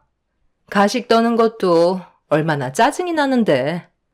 그이랑 결혼했으면 단둘이 살면 되는 거지. 왜 이렇게 바쁜 사람 불러서 쓸데없이 저녁을 먹는 건지 모르겠어. 음식이 맛이라도 좋으면 몰라. 내 인생에 최악의 음식이라니까. 오바이트 쏠리는데 이런 음식을 여태껏까지 먹고 살았다는 게 너무 끔찍해. 두 분 다 건강해 보여서 암은 절대 안 걸릴 것 같아. 만약에 안 걸리면 손을 쓰는 척 하면서 최대한 빨리 떠날 수 있도록 해주는 게 내가 편해지는 길일 것 같아. 사람 인생 별거 없어. 나이 먹고 세상 떠나던가, 병 걸려 세상 떠나던가, 둘 중 하나야. 나는 아버님이랑 어머님이 사고로 세상 떠나셨으면 좋겠는데? 그런 일은 언제 오나 몰라. 속 편하게 살고 싶다. 그게 내가 바라는 거야. 너는 결혼하지 마. 생각보다 피곤한 일들이 더 많아지는 것 같아. 시간을 다시 돌린다면 나는 그냥 솔로로 사는 걸 선택하겠어. 그게 지금 내가 바라는 거다. 상상으로만 꿈꿔왔던 결혼 생활과는 완전히 다르다니까. 정말 지긋지긋해 죽겠다. 형님이 아침에 베란다에서 커피 한잔하며 지인분과 나눴던 통화 내용을 아주버님이 듣게 되었고, 너무 충격적이라 떨리는 손으로 녹음을 했지만 현실을 받아들이기가 너무 힘이 들었던 아주버님은 혼란스러웠고 시간이 필요해 아무것도 못하고 있었어요. 그런데 병원에서 형님의 행동에 문제가 있었다는 걸 알게 되는 순간 아주버님은 형님과 이혼을 결심하셨는지 녹음된 내용을 들려주면서 형님과의 이혼을 준비하게 되었어요. 한 사람이 잘못 들어와 집안을 흐트려 놓았지만 아주버님의 선택으로 형님과의 인연을 끊어버렸고 두 분이 이혼을 하면서 저희 집에는 다시 평화가 찾아오게 되었습니다. 형님은 이혼하는 동안에 진짜 성격이 나오게 되면서 막말을 퍼부었지만 저희 가족은 조금도 동요하지 않았어요. 쓰레기를 상대할 가치가 없기 때문이죠. 저희가 이런 사실을 묵인하고 지내왔었다면 형님은 저희 집안을 무너뜨렸을 테고 온 가족이 상처로만 남아 있었겠지만 가족 모두가 빠른 판단으로 움직였기 때문에 큰 문제 없이 해결할 수 있었습니다. 최근에 소문으론 해외여행을 다녀온 후로 전염병에 걸려 현재 중증으로 입원 중이라곤 하는데 생명이 위태로운지는 확인을 해볼 수가 없어 여기까지만 알고 있습니다. 본인은 살고 싶은지 입원해서 치료를 받고 있는 모습이 참 어이가 없네요. 그 사람의 생사는 조만간 또다시 소식을 들을 수 있겠죠. 앞으로 저희 가족이 언제나 행복한 길만 걸었으면 좋겠습니다. 여러분들께서도 좋은 일만 가득하시길 바랄게요. 감사합니다. 안녕하세요. 저는 강원도 횡성에 살고 있는 31살 여자입니다. 얼마 전에 정말 어이가 없는 상황을 겪게 돼서 이해되지 않는 시부의 행동을 여러분들께 알려드리고 주변에 예비 시부와 같은 집안들이 더 있는지 궁금해서 이렇게 사연을 신청하게 되었습니다. 저도 그렇고 예비 신랑 또한 살면서 이런 경험을 해본 적이 처음이라 많이 당황스러웠고 결국 저희는 이루어질 수 없는 사이가 되었습니다. 몇 달 전에 시댁에 인사드리러 다녀왔을 때 예비 시부께서 갑자기 일적으로 급한 볼일이 잡혔다며 나가시려 하셨어요.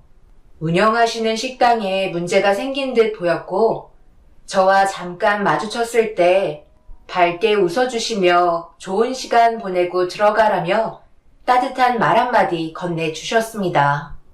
그리고 예비 신랑에게 첫인상만 봐도 며느리감으로 합격이라며 저를 마음에 들어 하셨어요. 저 또한 시부의 첫 느낌이 좋았고 앞으로 좋은 일들만 생길 거라 생각했었어요. 그만큼 출발은 좋았고 그렇게 시댁 집안에서 예비 시부 없이 식사 자리가 이어지면서 많은 대화를 주고받았습니다. 꽤 오랜 시간 시댁에 머물다가 집으로 돌아가는 발걸음은 가벼웠고 결혼에 대해 긍정적으로 받아주셨네요. 그날 이후 상견례 날짜까지 잡아서 양가 부모님의 자리를 만들게 되었어요. 그때까지도 모든 일이 순조로웠고 상견례는 문제없이 끝날 거라 생각했었습니다. 그런데 아빠가 30분 정도 늦을 것 같다는 전화 한 통에 때마침 시댁 식구들이 상견례 자리에 들어오셨고 급하게 전화를 끊은 뒤 시부모님께 인사를 드리며 자리를 안내해 드렸습니다. 시부의 첫 마디는 저희 아빠가 어디 가셨냐는 물음에 30분 정도 늦을 것 같다며 죄송하다고 고개를 숙이면서 화제를 전환했어요. 시부는 시간도 많은데 오랜 시간 대화 나누는 것도 좋을 것 같다며 얼마 전에 시댁에 인사드리러 갔을 때 나누지 못했던 대화를 이어가자며 밝은 분위기로 이끌어 가셨습니다. 그렇게 한참 동안 즐겁게 대화를 주고받으면서 분위기가 점점 무르익고 있는데 시부가 던진 한마디에 아무 생각 없이 대답한 순간 갑자기 목소리에 변화가 느껴지기 시작했어요. 지금 뭐라고 그랬지? 다시 한번 말해보거라. 내 귀가 이상한 건가? 잘못 들은 것 같은데 방금 성이 피씨라고 말한 거 확실한가? 네, 정확하게 들으셨어요. 제 이름은 피영미예요. 그런데 아버님, 안색이 별로 좋지 않으세요. 무슨 일 있으신가요? 그러니까 지금 성이 확실하게 피씨라는 거지. 어쩐지 풍기는 느낌이 별로 좋지 않더니 이름에서 문제가 있었구먼. 주성이 너는 지금까지 아빠를 속이고 있었던 거야? 어차피 밝혀질 거였는데 굳이 숨긴 이유가 뭐야? 이 결혼은 엎어야 되겠다. 아버지께서 얘기하신 거 잊어버리지 않고 있었어요. 그런데 요즘 시대에 그게 뭐가 문제가 된다는 거예요? 내가 무슨 성씨냐고 물어보지 않았다면 결혼식 당일 파투 났을 거다. 지금에라도 물어본 걸 다행으로 생각해라. 어떻게 천민 중에서도 제일 비천한 백정 피씨냐? 우리 양반 집안과는 절대로 섞여서도 안 되고 엮이는 것조차 용납할 수 없다. 무슨 말이 더 필요하겠어? 당장 일어나거라. 너도 여자 보는 눈이 이렇게 없어서야 되겠어? 그 많은 성씨 중에 하필이면 동물의 가죽이나 벗기는 백정 피씨라니. 천민 중에서도 제일 하발이잖아. 뭐하고 있어? 빨리 일어나지 않고 더 이상 볼 필요도 없다니까. 아버님, 뭔가 오해가 있으신 것 같은데요. 저희 집안이 천민이라뇨. 그리고 요즘 시대에 누가 그런 것까지 따지면서 결혼해요? 외국인과도 결혼하는 시대인데 양반 집안, 천민 집안을 따진다는 게 너무 억지스러운 것 같아요. 혹시 제가 어디 마음에 안 들게 행동한 거라도 있는 건가요? 아버님께서 말씀하신 건 너무 억지스러운 것 같아서요. 살면서 이런 말은 저도 처음 들어봤어요. 그리고 내가 제일 증오하고 싫어하는 이름이 피씨야. 내 삶을 얼마나 힘들게 했는지 알아? 어찌됐든 피씨는 안 된다. 시부는 무조건 피씨의 성을 가진 저와 예비 신랑과의 결혼을 허락해 줄 수 없다며 순식간에 분위기를 안 좋게 만드셨어요. 예비 신랑은 서로 사랑하는데 성씨가 뭐가 중요하냐고 화를 내기 시작했고 결국 상견례장은 난리가 나고 말았습니다. 시모는 침착하게 제 옆으로 다가오시더니 시부가 워낙 집안 성씨에 대해서만큼은 예민하다며 저한테 어쩔 수 없다고 현실을 받아들여야 한다며 더 이상 결혼 얘기는 할 수 없을 것 같다며 난감해 하셨고 시부는 저희와 더 이상 대화조차 섞고 싶지 않다며 밖으로 나가려 하셨습니다. 예비 신랑은 그런 시부의 팔을 잡으며 말리기 시작했고 시부는 저희가 더럽다는 듯한 표정으로 증오하며 바라보셨네요. 결국 예비 신랑의 팔을 뿌리치며 문을 열고 나가시려 하시는데 문 앞에서 들어오시려는 아빠와 눈이 마주치셨고 순간 몇 초 정도의 정적이 흐르더니 아빠의 한마디에 시부가 화들짝 놀라며 꽁지에 불이 붙은 장닭처럼 장례를 휘젓고 도망치려 하셨습니다. 두 분 사이에 저희가 알지 못하는 무언가 있는 듯 보였어요. 그리고 아빠는 충격적이게도 시부의 이름을 부르면서 자리에 앉으라고 소리를 지르셨습니다. 시부도 거친 숨을 내쉬며 흥분을 가라앉히지 못하셨고 두 분의 눈싸움은 모두를 공포에 떨게 만들 정도로 무서운 눈빛을 주고받으셨네요. 그렇게 시부와 아빠가 자리에 앉게 되시면서 저희도 숨을 죽이며 아무 말 없이 따라 앉았고 한참 동안 정적이 흐르다가 시부의 한마디로 두 분의 관계를 확인할 수 있었습니다. 그 성질머리는 여전하구먼. 우리 같은 양반 집안과는 이래서 엮이면 안 되는 거야. 안 들어오고 문 앞에서 다 듣고 있었나 봐.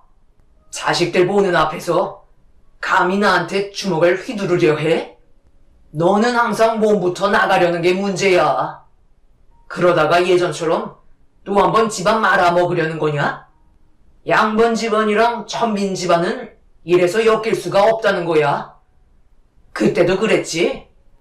주먹부터 날리는 바람에 너희 집안 동네에서 내쫓겨 버렸잖아. 아니라고 울며 불며 잘못 없다고 무릎 꿇고 빌었지만 결국 어떻게 됐지? 양반 집안의 손을 들어줬잖아.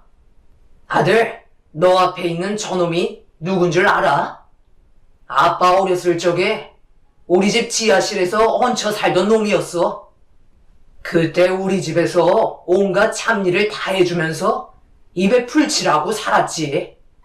그만큼 살아온 환경 자체가 다르기 때문에 출신 배경은 무시할 수 없고 매우 중요한 거다. 가뜩이나 천민성 씨를 가진 집안 중에 우리가 먹여주고 채워줬던 저놈의 딸을 우리 며느리로 받아들인다고? 가문에 먹칠할 일이고 남들이 들으면 욕한다. 천민은 다 이유가 있는 거야. 예전에 너희 할아버지께서 뭐라고 하셨는지 알아? 함부로 말도 섞으면 안 될 정도로 천한성 씨를 알려줬었다. 발천이라고 노비, 승려, 무당, 광대, 상여꾼, 기생, 공장, 그리고 마지막이 백정이다. 다른 사람들과 예로부터 다른 모습들을 하고 따로 모여 살았기 때문에 모습 자체가 다를 뿐더러 눈빛도 일반 사람들과는 비교가 되었지. 가축을 잡아 고기를 대주니 쓸모는 있으나 상스러운 일을 하는 청것들이니 가까이 둬서는 절대 안 된다고 너희 할아버지께서 누누이 말씀하셨지. 그래서 우리 집에 살 때도 멀찍이 지하에서 시키는 일만 하며 입에 풀칠하면서 살아왔던 거다. 그런데 저놈이 차별받는다고 생각했는지 우리 집안의 비싼 물건을 훔쳤더라고. 당연히 금품들이 지하실에서 발견됐지만 자신들이 아니라고 우기다가 너희 할아버지께 주먹을 날렸고 그때 이후 나는 알게 됐지. 피를 가진 천한성 씨와는 절대 엮이면 안 된다는 걸. 그런데 과거에 내가 그런 일을 겪고도 결혼을 허락하라고? 죽어서도 차별받는 게 백정 집안인데 우리 양반 집안이 뭐가 아쉬워서 저런 천한 집안의 사유로 들어가겠다는 거야? 시부와 아빠 사이에 전혀 알지 못했던 과거의 충격적인 사건들이 있었고, 시부의 말을 듣고 있던 아빠는 주먹을 쥐며 온몸을 부들부들 떨고 계셨어요. 그리고 아빠는 분노한 목소리로 과거에 있었던 일에 대해 해명하기 시작하면서 그때는 풀지 못했던 아픔이 아빠에게 남아 있었다는 걸 알 수 있었어요. 시부의 말이 전부 사실이기는 하나 금품을 훔친 건 아니라는 말이었죠. 자네는 아직까지 그 성격을 버리지 못했나? 어떻게 자식들 앞에서 그런 말을 서슴없이 할 수가 있는 거지? 애들이 받을 상처는 생각도 하지 않는 거야? 그리고 그때 당시에 자네 집에서 얹혀 살 때 온갖 잡일은 다 하면서 겨우 풀칠하고 있는 우리 집안이 천하다는 이유 하나만으로 너는 나를 어떻게 대했지? 입에 담지 못할 정도로 나를 괴롭혔잖아. 하지만 아버지께서 무조건 참아야 한다는 말에 갈 곳이 없다는 걸 알았던 나는 네가 나한테 하는 몹쓸 행동들을 전부 참아내왔어. 그런데 그런 모습이 못마땅했는지 우리가 밖에서 일하는 동안 지하실에 금품을 숨겨놓았잖아. 그리고 지하실에서 나오다가 나랑 마주치게 된 거고, 너는 당황스러워하더니 너희 아버지께 거짓으로 우리를 몰아간 거 아니야? 금품이 있는 위치 또한 네가 숨겨놓았으니 당연하게 제일 먼저 찾았잖아. 그래서 내가 모든 걸 다 봤다고 솔직하게 설명을 했어도 천한 집안이라고 생각하며 무시해오던 너희 아비가 우리를 도둑으로 몰았고, 그런 와중에 몸싸움까지 벌어진 건데 그걸 지금 우리 탓으로 돌려? 아빠의 말에 또 다른 사건이 드러났고, 두 분이서 주고받는 눈빛은 그때 당시 서로에게 있었던 분노를 터뜨리고 있었어요. 한마디로 시부는 우리 집안이 천하다는 이유 하나만으로 무시하고 함부로 대했다는 말이었습니다.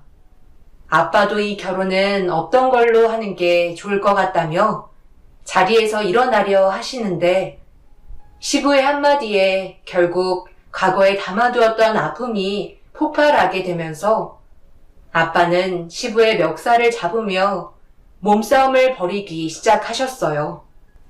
시부가 저희 집안의 선조가 오랑캐의 종족이라며 한민족이 아닌 북방 유목민의 후손이라고 무시하면서 화를 더 키웠습니다. 저는 지금까지 살면서 이런 식으로 누군가에게 성씨로 상처를 받게 될 거라곤 전혀 생각하지 못했었어요. 그날 너무 큰 상처를 받았고 난감해하는 예비신랑은 시부와 아빠를 중간에서 말리고 있었지만 두 분의 화는 오래전부터 쌓여왔었기 때문에 더 이상 회복될 수 없었습니다. 결국 상견례가 아수라장이 되면서 식당 종업원들까지 합세해 겨우 말릴 수 있었고, 저희는 그렇게 파혼을 하게 되었네요. 사랑하는 사람과 결혼까지 약속하며 기분 좋게 상견례장에서 따뜻한 웃음을 주고받으며 앞으로 펼쳐지게 될 날들을 상상해 왔었는데, 시부와 아빠의 사이에 엄청난 사건으로 인해 더 이상 예비 신랑과 인연을 만들어갈 수 없다는 현실이 너무 마음이 아팠어요. 예비 신랑은 나중에 따로 연락을 주겠다고 했지만 만난다고 해서 우리가 해결할 수 있는 건 아무것도 없다는 걸 알았기 때문에 계속 오는 전화를 받을 수가 없었습니다. 시간을 끌면 끌수록 서로에 대한 상처만 더 커지게 될 것 같아 계속 피하고 있었는데, 결국 저희 집에까지 찾아와 현관 앞에서 무릎을 꿇었습니다.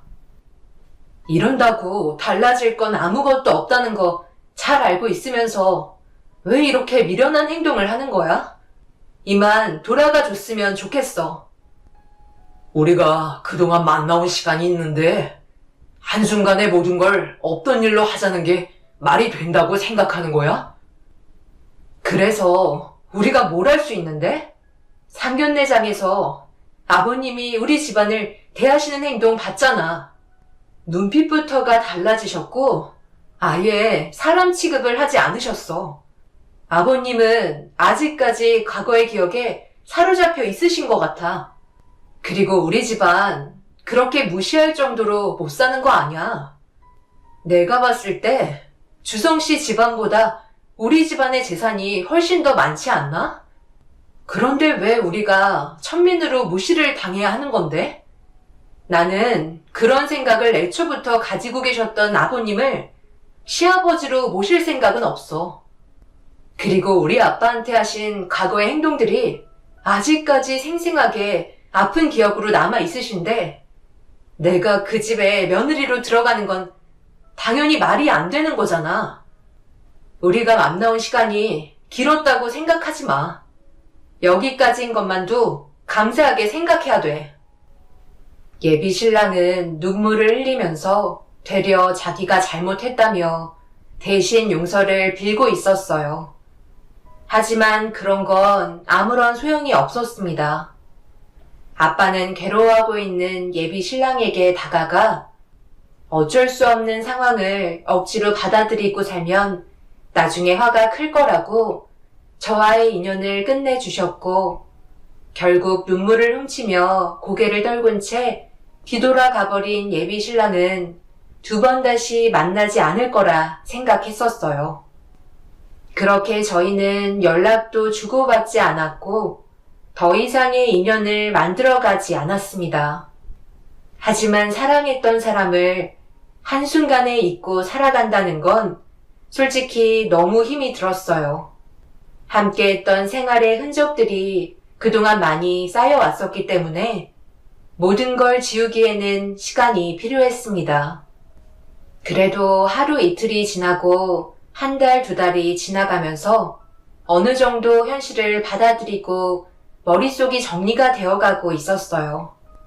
그런데 어느 날 아빠가 화를 삭히지 못하고 집으로 들어오셨고 갑자기 누군가 현관문을 두드리며 아빠의 이름을 애타게 부르고 있었습니다. 무슨 상황인지 몰라 현관문 쪽으로 다가가자 아빠는 저에게 화를 내면서 절대 문을 열어주지 말라며 방으로 들어가셨어요. 그리고 인터폰으로 밖의 상황을 살펴보니 현관문을 두드리고 있던 사람은 다름 아닌 상견례 때 난리를 치셨던 시부였고 무슨 이유 때문인지 아빠를 부르시며 잠깐이라도 대화 좀 하자고 애타게 부르고 계셨네요. 그런 모습을 지켜보다가 방으로 들어가신 아빠한테 무슨 상황이냐고 여쭤보니 시부가 아빠와 일을 하는데 연관성이 있었고 시부는 아빠의 도움이 절실하게 필요한 상태였습니다. 시부는 동네가 떠나갈 정도로 현관문을 두드리면서 난리를 치자 아빠는 화가 머리끝까지 올라오셨는지 현관문을 열며 시부에게 화를 내기 시작했고 시부는 아빠의 얼굴을 보자마자 갑자기 무릎을 꿇고 한 번만 살려달라며 애원하기 시작하셨어요. 글쎄 나는 자네를 도와줄 생각이 전혀 없다니까. 내가 뭐가 아쉬워서 자네 사업이 잘 될 수 있게 도와줘야 하는 건데? 양반 집안이 천민한테 찾아와서 무릎까지 꿇고 자존심은 어디다가 팔아먹은 거야? 과거에 우리 집안에 했던 행동들 나는 아직까지 잊지 못했다고. 그런데 이제 와서 용서를 빈다 한들 우리 집안의 억울함이 풀리겠나? 세상 떠나신 아버지는 억울하다며 괴롭게 살아가시다가 세상을 떠나셨어. 네가 한 행동 하나 때문에 힘들게 버텨온 우리 집안은 더욱더 나락으로 떨어져 버렸는데 이제 와서 과거의 기억을 모두 지우고 내 딸과 자네 아들의 결혼을 이어달라는 게 말이 된다고 생각하나? 그것도 자네의 이익을 위해서. 애들이 받았던 아픔은 생각도 안 하지. 나는 더 이상 들어줄 수 없으니까 그만 돌아가게. 한 번만 더 찾아오거나 소란 피우면 경찰에 신고할 걸세. 양반 집안이 천민 집안으로 바뀌는 걸 내 두 눈으로 똑똑히 보겠네. 아빠는 큰 규모로 축산업을 하고 계셨기 때문에 질 좋은 한우를 식당에 저렴히 공급해 주시고 계셨어요. 과거에 못 살고 힘들었던 기억들 때문에 모두가 함께 잘 사는 게 아빠가 원하는 거라고 다른 곳보다 월등히 저렴했었습니다. 그런데 시부는 하필 한우 고깃집을 운영하고 계셨고 고기의 맛이 많이 떨어진다는 손님들의 안 좋은 평가 때문에 점점 손님이 끊기고 있던 도중 다른 지역에 질 좋고 괜찮은 한우를 알아보시다가 예비 신랑이 저희 아빠가 축산업을 하고 계시다는 말에 혼자서 몰래 알아보고 계셨던 것 같았어요. 저희는 식당을 운영하지 않고 고기만 판매하기 때문에 관광객분들도 저렴하게 구입을 하실 수 있는 시스템을 갖추고 있었습니다. 대부분 저희 매장에서 고기를 구매하셔서 다른 식당에서 상차림 비용을 내고 식사를 하시기 때문에 동네 분들도 수익을 나눠 가질 수 있게 체계가 잡혀 있었죠. 그렇게 시부는 저희 집안에 한우를 구입했고 다른 식당에서 시식을 한 뒤부터 계약을 하고 싶어 하셨습니다. 한우 가격도 저렴한데 질까지 좋으니 놓치기 싫었지만 불과 몇 달 전까지만 해도 상견례장에서 난리를 치셨고 과거에 아빠한테 아픈 기억을 남겨준 일들 때문에 쉽게 접근하지 못하신 거였어요. 그래서 다른 사람의 이름을 이용해 계약을 하려 했지만 아빠한테 딱 걸리고 마셨죠. 아빠는 계약을 하시면 꼭 식당을 찾아가셔서 먼저 식당의 상태부터 확인하십니다. 그 이유는 아빠가 노력해서 키운 한우가 청결하고 관리가 잘 되고 있는 식당에 납품을 해야 집안을 먹칠하지 않을 거라고 모든 걸 꼼꼼하게 따지셨고 신뢰가 가는 식당에만 저렴하게 납품하셨어요. 이런 사실을 모르셨던 시부는 계약이 체결될 거라 생각하셨지만 아빠가 시부의 식당에 손님으로 들어가 모든 걸 꼼꼼히 확인하다가 시부가 식당의 사장이라는 걸 알게 된 순간 그 자리를 바로 뛰쳐나오셨고 결국 시부는 운영하고 계셨던 식당이 무너지는 걸 막고 싶으셨는지 집에까지 찾아오셨지만 아빠의 마음을 돌리실 수는 없었습니다. 고깃집을 운영하시는 분들은 무조건 질 좋은 고기를 저렴하게 들여와야 이윤도 남지만 손님들께서 더 많이 알아주시기 때문에 시부는 놓치고 싶지 않았던 거였고 과거의 잘못을 용서해달라고 끊임없이 애원하셨어요. 그날 이후 몇 날 며칠 집 앞에서 돌아가지 못하시고 아빠의 마음이 풀어지실 때까지 기다리셨지만 결과는 뒤집을 수 없었습니다. 시부는 저렴해질수록 한우의 질이 떨어진다는 걸 고깃집의 사장으로서 더 잘 알고 있었기 때문에 더욱더 아빠와의 계약을 성사시키고 싶어 하셨습니다. 하지만 얻을 수 있는 건 아무것도 없었어요. 그리고 마지막 수단이라고 생각했었는지 예비 신랑이 저한테 전화를 걸었고 말도 안 되는 조건들을 대신 전달해주기 시작하면서 설득시키려 하고 있었어요. 아버지께서 우리의 결혼을 허락해 주시겠다네. 과거에 하셨던 행동들과 상견례 때 상처 준 말들 전부 잘못했다고 한 번만 용서해달라고 대신 좀 전해달래. 내가 전화한 이유 어느 정도 알고 있지? 아버지께서 운영하시는 식당에 고기에 문제가 생겼는데 아버님께서 축산업을 하시잖아. 모든 게 맞아 떨어지나 봐. 그래서 놓치고 싶어 하지 않으셔. 나도 어떤 상황인지 대충 알고 있어. 그렇다고 내가 할 수 있는 건 아무것도 없어. 주성 씨랑 내가 결혼할 수 없듯이 아빠도 아버님을 용서해 주실 수 없으신 거야. 우리가 그때의 상황이 얼마나 심각했는지 다 알지는 못하지만 상견례 때 두 분의 사이를 보면 대충 알 수 있잖아. 그리고 나는 어느 정도 주성 씨에 대한 마음을 정리한 상태야. 무슨 이유 때문에 전화한 건 알겠지만 더 이상 전화 주지 않았으면 좋겠어. 달라지는 건 전혀 없고 우리는 이어질 수 없는 관계야. 예비 신랑도 미안하다며 더는 전화하지 않겠다고 먼저 통화를 끊었습니다. 하지만 시부는 아직까지 저희 집에 끊임없이 찾아와서 용서를 구하고 있는 중이네요. 요즘처럼 안 좋은 시기에 아빠처럼 저렴하게 질 좋은 한우를 내어줄 수 있는 업체가 거의 없다고 들었습니다. 아빠는 지금이나 예전이나 언제나 한결같은 모습으로 많은 사람들을 도와주고 싶어 하세요. 모두들 잘 사는 게 꿈이라고 항상 말씀하셨죠. 처음에는 힘들게 고생한 걸 왜 많은 이득을 남기지 않는지 이해가 안 되었지만 이번 일로 인해 아빠의 마음을 충분히 이해할 수 있었습니다. 아마 시부가 운영하고 계신 식당은 처음부터 평이 안 좋았기 때문에 많은 변화를 주지 않는다면 요즘처럼 어려운 시기에 분명 얼마 가지 못하고 폐업을 할 수밖에 없을 것 같네요. 어렸을 적부터 시작된 아빠와의 악연이 이제는 끝났으면 좋겠습니다.